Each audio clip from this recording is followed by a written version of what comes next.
So you mentioned that you are a guy that respects lyrics and stuff like that.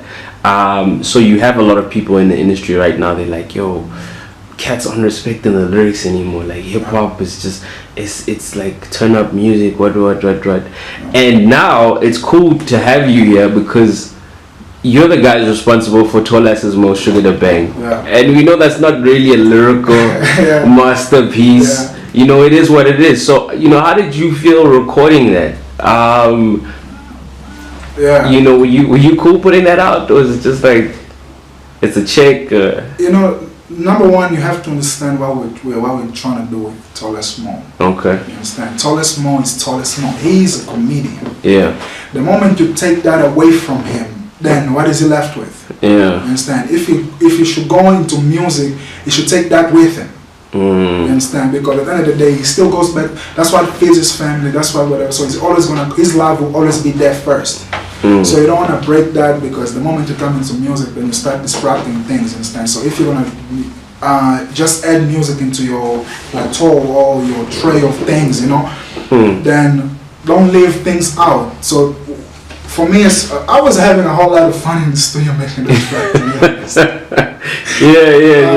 Trey, one of our managers, the manager walked in, was like, at first he's like, I don't like this track. I'm like, dude, you haven't heard this track. It's like, no, but something is missing. I'm like, dude, this song is done. Watch. Then we went more local. That's when we actually performed it for the first time.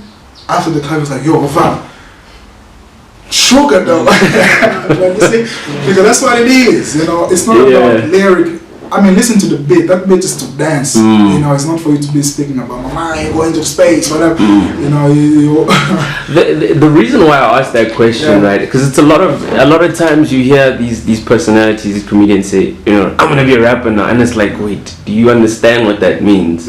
Do you understand the time and effort that guys go through? So, you know, you mentioned that Tolas Mo's first love is comedy. So when he came to you and said, I want to make a song, how was that conversation? Did he have a love for it? Did he have a respect for it, or did you care? Listen to his other tracks. Like Sugar is just one of them. You know, it's one of those singles. But when he decides to release the whatever project we're working on, you'll hear like there's this song called Imali and stuff like that, where he's actually really rapping. You know, but still having that funny thing about him, but at the same time he's rapping, the flow, the way he's switching, the way he's putting lines together and stuff like that. You can actually see he's doing it, you know, better than some of these rappers out there. You know, so that's why I think you wouldn't be able to do that unless you pay attention and you kind of have some kind of you are familiar with it. You know, you actually like it. Respect. Why you actually doing it, you know. I think he's also doing it because of that. So he'll speak for himself in that regard. No, you spoke well.